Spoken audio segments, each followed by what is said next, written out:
ജനങ്ങളുടെ വോട്ട് നേടി ജനങ്ങളെ തന്നെ വഞ്ചിക്കാൻ അറിയാവുന്ന തട്ടിപ്പും വെട്ടിപ്പും കൊള്ളരുതായ്മകളും അട്ടിപ്പേറാക്കി കൊണ്ടു നടക്കുന്ന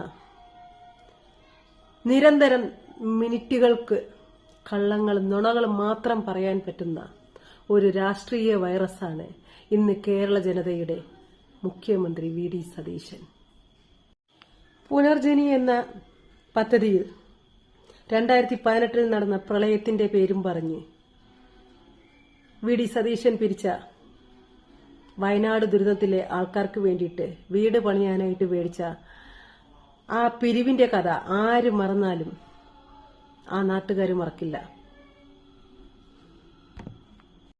വിദേശത്ത് നിന്നും അനധികൃതമായി വയനാടിന്റെ അവസ്ഥയെയും വീടുകളുടെയും അതുപോലെ തന്നെ പ്രളയത്തിന്റെയും ഫോട്ടോസുകൾ കാണിച്ച് അനധികൃതമായി പണം പിരിച്ചത്, വീടുകൾ വെച്ചു കൊടുക്കാമെന്ന് പറഞ്ഞ് പണം പിരിച്ചത് ഇന്നത്തെ മുഖ്യമന്ത്രി വി ഡി സതീശനാണ്.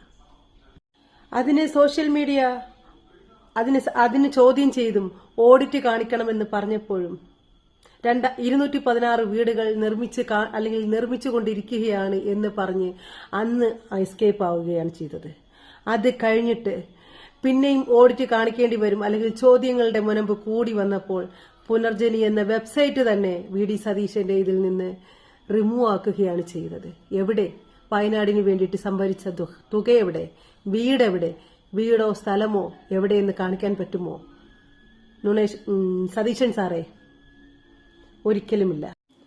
വെറുതെ ഇരുന്ന വനിതകളോട് നിസ്സാരം വോട്ടിന് വേണ്ടിയിട്ട്, അതായത് ഭരണം കയ്യിൽ കിട്ടാൻ വേണ്ടിയിട്ട് കൊക്കിലൊതുങ്ങാത്ത അവകാശവാദങ്ങൾ അല്ലെങ്കിൽ വാഗ്ദാനങ്ങൾ നൽകി വനിതകളെയും മറ്റ് നാട്ടുകാരെയും എല്ലാവരെയും മോഹിപ്പിച്ചുകൊണ്ട് തൊക്കിലൊതുങ്ങാത്ത വാഗ്ദാനങ്ങൾ കൊടുത്ത് ജനങ്ങളെ കബളിപ്പിച്ച് അവർക്ക് പ്രിയദർശിനിയിലൂടെ സൗജന്യ യാത്ര എന്ന വാഗ്ദാനവും കൊടുത്തുകൊണ്ട് ആ വാഗ്ദാനത്തെ തുടർന്ന് അവർക്ക് സൗജന്യ യാത്ര കൊടുക്കുമ്പോൾ അവർക്ക് ടൂറ് പോകാം, അത് പോകാം, ഇത് പോകാം എന്നുള്ള കുറേ ബിംബത്സമായ വാക്കുകളും അതിൽ കലർത്തിയിട്ട് ലാസ്റ്റിൽ അവരുടെ ഔദാര്യമല്ല അവർക്ക് കൊടുക്കേണ്ട കടമയാണ്, ഇത് അവർക്ക് അംഗീകരിക്കപ്പെട്ട കാര്യമാണ് എന്ന് പറഞ്ഞുകൊണ്ട് തന്നെ വോട്ടുകളെല്ലാം എണ്ണി തിട്ടപ്പെടുത്തി മേടിച്ചുകൊണ്ട് ഭരണത്തിലേക്ക് വന്നു കഴിഞ്ഞപ്പോൾ തന്റെ കീഴിൽ വർക്ക് ചെയ്യുന്ന ഓരോ മന്ത്രിമാരെ കൊണ്ടും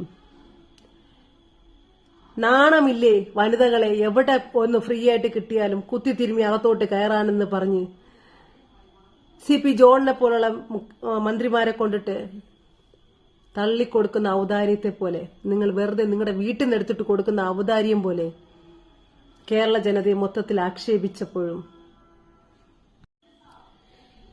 എവിടെ തീരദേശത്തോ? അയ്യോ തീരദേശത്തേക്കോ?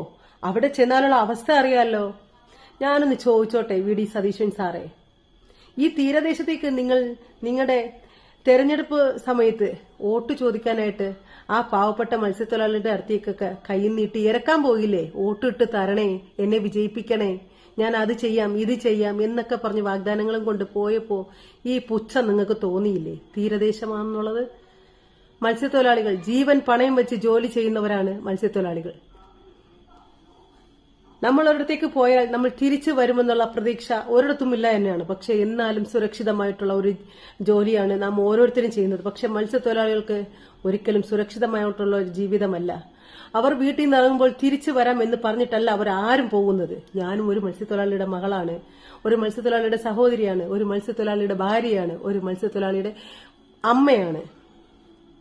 എനിക്കറിയാം മത്സ്യത്തൊഴിലാളിയുടെ കുടുംബം എന്താണ് ഏതാണെന്നുള്ളത്.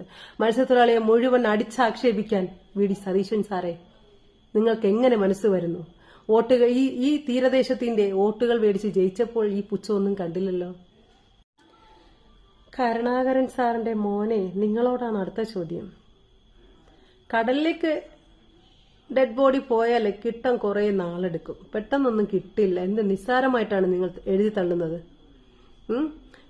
കടലിലല്ലേ പോയേക്കണം, അത് കിട്ടാൻ കുറെ നാളെടുക്കും. നിങ്ങൾക്ക് ജീവന്റെ വില പുല്ലുവിലയാണല്ലേ? നിങ്ങളുടെ വി ഡി സതീശൻ സാറേ, നിങ്ങളുടെ അമ്മയെ നിങ്ങളുടെ ബന്ധുവിനെ കാണാൻ പോവാൻ നിങ്ങൾക്ക് ഹെലികോപ്റ്ററായി. പക്ഷെ ഒരു മത്സ്യത്തൊഴിലാളിയുടെ ജീവൻ പോയപ്പോ ഹെലികോപ്റ്റർ എത്ര മണിക്കൂറുകൾ കഴിഞ്ഞിട്ടാണ് നിങ്ങൾ ഇറക്കിയത്? അതും 1 മണിക്കൂർ അങ്ങോട്ടേക്ക് പോയി ഇങ്ങോട്ടേക്ക് വന്ന്. ഇതാണ് നിങ്ങൾ കൊടുക്കുന്ന സുരക്ഷാ കവചം. ജനങ്ങളുടെ വോട്ട് നേടിക്കൊണ്ട് 10 വർഷക്കാലം ഞങ്ങളുടെ പ്രിയ സഖാവ് പിണറായി സഖാവ് ഭരിച്ചപ്പോൾ ഇല്ലാത്ത പവർ കട്ട് നിങ്ങൾക്ക് 2 മാസത്തിനകത്ത് എവിടെ നിന്ന് വന്നു? അതിനും കല്ല് വെച്ച പച്ച നുണകൾ. 10 വർഷക്കാലം ഭരിച്ച ഭരണകർത്താക്കളുടെ പിടിപ്പേടാണ് ഈ പവർ കട്ടെന്ന്. 10 വർഷക്കാലം ഭരിച്ചപ്പോൾ പവർ കട്ട് എന്തായാലും വന്നിട്ടില്ല. 2 മാസം കൊണ്ട് പവർ കട്ട് വന്നു. ഉളുപ്പുണ്ടോ? കുറച്ചെങ്കിലും പറയുമ്പോ ആ പറയുന്ന ലേശം പുളിപ്പ്, ശകലം ഈ നുണകളും ഈ കള്ളത്തരങ്ങളും അടിച്ചിറക്കുമ്പോ കുറച്ചെങ്കിലും ഉളുപ്പുണ്ടോ? എവിടെന്ന് അല്ലേ? ജനങ്ങൾ ഇവിടെ പ്രളയത്തിൽ കഷ്ടപ്പെടുമ്പോൾ നിങ്ങൾ അവിടെ വിരുന്ന് സൽക്കാരത്തിൽ പങ്കെടുക്കുന്നു, നിങ്ങൾ അവിടെ ഉദ്ഘാടനത്തിൽ പങ്കെടുക്കുന്നു, നിങ്ങൾ അവിടെ തുലാഭാരം നടത്തുന്നു. എന്താണോ നിങ്ങളെ ഇതിനാണോ കേരള ജനത നെഞ്ചിലേറ്റി, നിങ്ങളുടെ ഈ പാഴ് വാഗ്ദാനങ്ങൾ നെഞ്ചിലേറ്റി നിങ്ങളെ മുഖ്യമന്ത്രിയാക്കിയത്? വോട്ട് നൽകി ജയിപ്പിച്ച ജനത്ത് തന്നെ. ഞാൻ വീണ്ടും പറയും, ഇത് നിങ്ങളുടെ വാക്കുകളല്ല, പക്ഷെ നിങ്ങൾ അതിൽ ആരോപിച്ചു. നിങ്ങൾ ഭരണത്തിൽ വന്നതിന് ശേഷം നിങ്ങൾ ആരോപിച്ചു. എന്താണ്? പൂവറിയാതെ തേൻ നുകരുന്ന വിദ്യ, ജനങ്ങൾ അറിയാതെ തന്നെ ജനങ്ങളെ ദ്രോഹിക്കുന്ന വിദ്യ നിങ്ങളെ കൊണ്ട് മാത്രമേ പറ്റുള്ളൂ.